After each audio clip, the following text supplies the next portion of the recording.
नमस्कार दोस्तों, एक बार फिर से स्वागत है आप सभी का मेरे YouTube चैनल पर। मेरी आज की कहानी का शीर्षक है पद्मा नगरी।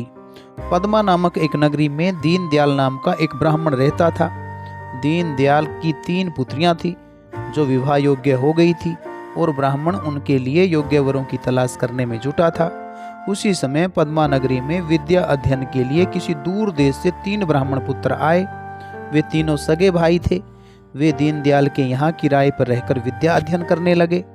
दीनदयाल को वो तीनों ब्राह्मण पुत्र अपनी कन्याओं के लिए योग्य वर लगे, इसलिए उसने अपनी तीनों पुत्रियों का विवाह उन तीनों ब्राह्मणों के साथ कर दिया और स्वयं तपस्या करने के लिए जंगल में निकल गए। उन्हीं दिनों पद्मा नगरी में भयंकर अकाल पड़ा। भूखमरी से घबराकर तीनों ब्राह्मण पुत्र अपनी पत्नियों को छोड़कर के भाग गए और उस समय उनकी जो मंजली बहन थी वो गर्भवती हो गई थी। कुछ दिनों के बाद उसने एक सुंदर पुत्र को जन्म दिया। उसका नाम रखा गया रोशन सिंह। तीनों बहनें बड़ी खुश हुई और एक दूसरे से प्यार करती थी, इसलिए उस बच्चे से उन्होंने प्यार किया। पुत्र के जन्म के बाद वह अपने पतियों का गम भूल गई। तभी एक चमत्कार हुआ। तीनों बहनों को एक रात में एक जैसा सपना दिखाई दिया। और वो सपना क्या था? उन्होंने देखा कि हर रोज रोशन के सिरहाने पर 1,00,000 स्वर्ण मुद्राएं मिलती और आगे चलकर वह पद्मा नगरी का राजा बन गया। तीनों बहनें हड़बड़ा करके उठती है और एक दूसरे को अपने अपने सपने के बारे में बताने लगती है। उन्हें सपने पर विश्वास नहीं हुआ, क्योंकि सपना तो सपना होता है। लेकिन दूसरे दिन सचमुच ही स्वर्ण मुद्राएं रोशन के सिरहाने पर थाल में रखी हुई थी। अब तो तीनों बहनों की खुशियों का कोई ठिकाना नहीं रहा। उनके घर में गरीबी जाती रही। समय खुशहाली से गुजरने लगा। रोशन बड़ा हो गया और एक दिन सचमुच ही वह पद्मा नगरी का राजा बन गया। जब रोशन राजा बन गया तो यह समाचार किसी तरीके से उन भागे हुए ब्राह्मण पुत्रों को भी मिला। तो वे तीनों पुनः अपनी पत्नियों के पास लौट आए और रोशन की संपत्ति पर ऐश करने लगे। रोशन के पास अथाह संपत्ति थी, धन की कोई कमी नहीं थी। इस कारण उन तीनों ब्राह्मण पुत्रों के मन में एक बार फिर से पाप आ गया। उन्होंने सोचा कि यदि रोशन की हत्या कर दी जाए तो वे आराम से उनकी संपत्ति के मालिक बन सकते हैं। ऐसा कुविचार आते ही उन तीनों भाइयों ने मिलकर के एक योजना बनाई। वे तीनों भाई रोशन को देवी के दर्शन करवाने के लिए देवी के मंदिर में ले गए। मंदिर में पहले से ही रोशन सिंह का वध करवाने के लिए उन्होंने वध करने वालों को नियुक्त कर रखा था। रोशन जैसे ही मंदिर में पहुंचता है तो वधिकों ने उनको चारों ओर से घेर लिया। और जब रोशन सिंह ने अपने आप को वधिकों से घेरे हुए पाया तो उन्होंने उनसे पूछा कि आप लोगों ने मुझे क्यों घेर रखा है। तब उन्होंने बताया कि हमें तुम्हारा वध करने के लिए 500 स्वर्ण मुद्राएं दी गई है।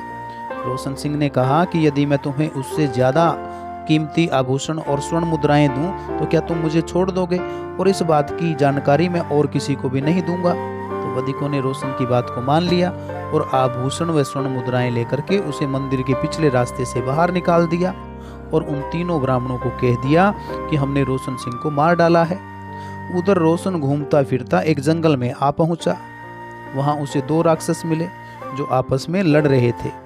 रोशन ने उनके लड़ने का कारण पूछा तो उन्होंने कहा कि हमारे पास 2 चीजें हैं, एक बर्तन और एक जोड़ी खड़ाऊ।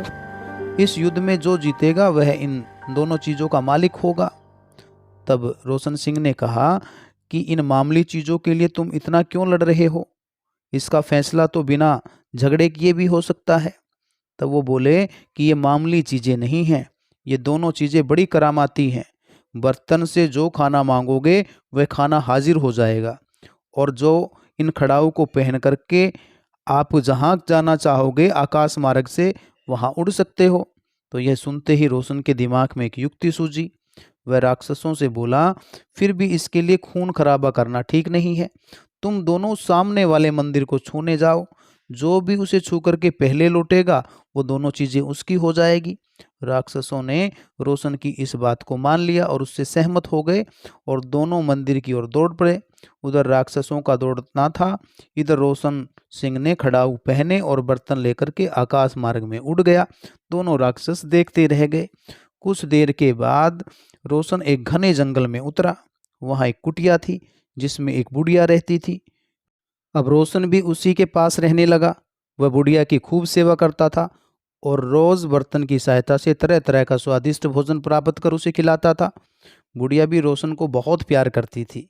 एक दिन बुढ़िया ने रोशन से कहा, बेटा, यहाँ की राजकुमारी पल्लवी बहुत ही सुंदर है। वह सचमुच तुम्हारी पत्नी बनने के योग्य है, पर वह महल से बाहर कभी नहीं निकलती। उसका पिता बड़ा क्रूर है और उसे सख्त पहरे में रखता है, जबकि वह आज़ाद होना चाहती है। बुढ़िया की बात सुनकर रोशन ने कहा कि माँ, यदि ऐसी बात है तो मैं उसे वहाँ से आज़ाद करवाऊंगा। रोशन ने उसी रात खड़ाऊ धारण किए और आकाश मार्ग से उड़ चला। वह राजमहल की छत पर उतरा और सावधानी पूर्वक आगे बढ़ते हुए राजकुमारी के कमरे में जा पहुंचा। उसने राजकुमारी को अपना परिचय दिया तो वह बहुत प्रसन्न हुई और राजकुमारी ने जानलेवा कैद से मुक्त करवाने के लिए उसके सामने शादी का प्रस्ताव रख दिया। रोशन ने भी प्रस्ताव को सहर्ष स्वीकार कर लिया। राजकुमारी को साथ ले वह आकाश मार्ग से होते हुए एक बार फिर से कुटिया में आ गया। कुछ दिन कुटिया में रहने के बाद रोशन पल्लवी और बुढ़िया को साथ ले पद्मा नगरी लौट आया। रोशन को जीवित देख पूरी नगरी में खुशी की लहर दौड़ गई। उसकी माँ और उसकी मौसियाँ पुत्र और पुत्रवधू को देख करके फूली न समाई, मगर उसका पिता, चाचा और ताऊ उसे देख करके दुखी हो उठे और मन ही मन सोचने लगे कि अब अवश्य ही रोशन उन्हें फांसी पर चढ़ा देगा। यही सोच करके वे घबराने लगे, किंतु रोशन ने ऐसा कुछ नहीं किया। पद्मा नगरी के लोगों को जब रोशन के साथ घटी घटना का पता चला तो उन्होंने उन तीनों ब्राह्मणों को पीट पीट करके मार डाला।